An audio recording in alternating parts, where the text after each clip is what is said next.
Ready for dictation? 1, 2, 3, start. The dispute in this petition narrows down to the controversy as to whether the petitioner, who has been found entitled to receive the information as per the order passed in second appeal on 7/11/2016, is to be provided on payment of additional fee or is to be provided free of cost, full stop. The challenge raised is to the order dated 1/2/2017 with a prayer to quash the same, full stop. The contention of the petitioner is that the public information officer who was obliged to provide the information erroneously rejected the application of the petitioner, and in spite of having succeeded in the second appeal on 7/11/2016, the information was not supplied within the period of 30 days as contemplated under section 7 within bracket 1 of the Rights to Information Act 2005, full stop. Even thereafter, that is upon the decision dated 7/11/2016, the situation remains the same, full stop.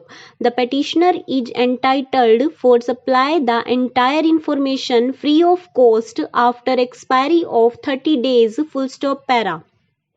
Replying to the said submissions, Shri Shikar Anand submits that, keeping in view the nature of the provisions of section 7 within bracket 1 and 7 within bracket 6 of the Act, the said period of limitation in such a fact situation would not be available to the petitioner, inasmuch as the public information officer had rejected the application on 28/12/2015 itself, which was within the period of 30 days, full stop.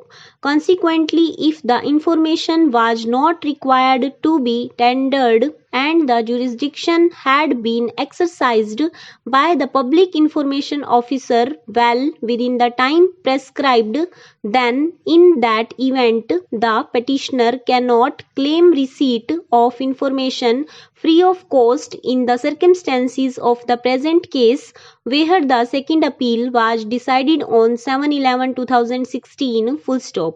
More so, where the petitioner himself had filed a recall application that came to be disposed of on 1/2/2017, full stop. He therefore submits that the claim of the petitioner being not tenable, there is no infirmity in the impugned order, nor the petitioner can claim the information free of cost, full stop, para. A perusal of the aforesaid provisions leaves no room for doubt that the information has to be provided within 30 days of the application, full stop. The admitted position is that the application was rejected within the period of 30 days, full stop. The petitioner thereafter filed a first appeal that was rejected on 4/2/2016 and then filed the second appeal, which was allowed on 7/11/2016 to the extent indicated therein, full stop. However, while allowing the second appeal, the State Information Commissioner proceeded to direct that the information shall be tendered to the petitioner on payment of additional fee to be calculated as per rules, full stop. It is this part of the order by which the petitioner is aggrieved after the recall was rejected on 1/2/2017, contending that the public information officer was found to have not supplied the information to which the petitioner was entitled, and therefore after the expiry of 30 days of moving of the application, the information has now to be supplied free of cost to the petitioner, full stop, para. In the instant case, what has happened is that the order had been passed rejecting the application within 30 days, full stop. Thus, after the rejection of the application, there was no obligation on the part of the PIO to to provide the information full stop. This situation is however different where the second appeal of the petitioner has been allowed on 7/11/2016 full stop. The question is whether the limitation period of 30 days as provided for under section 7 within bracket 1 will continue to be available to the petitioner after the said order or not full stop. We find that the public information officer has to be compulsorily present according to the relevant procedure of appeals provided under the 2012 rules full stop.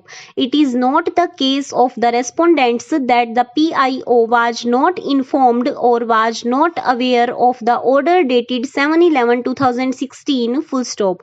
It is otherwise also not possible inasmuch as if the appeal has to be heard in the presence of the public information officer, then the presumption is that the public information officer had full and complete knowledge of the order dated 7/11/2016 full stop.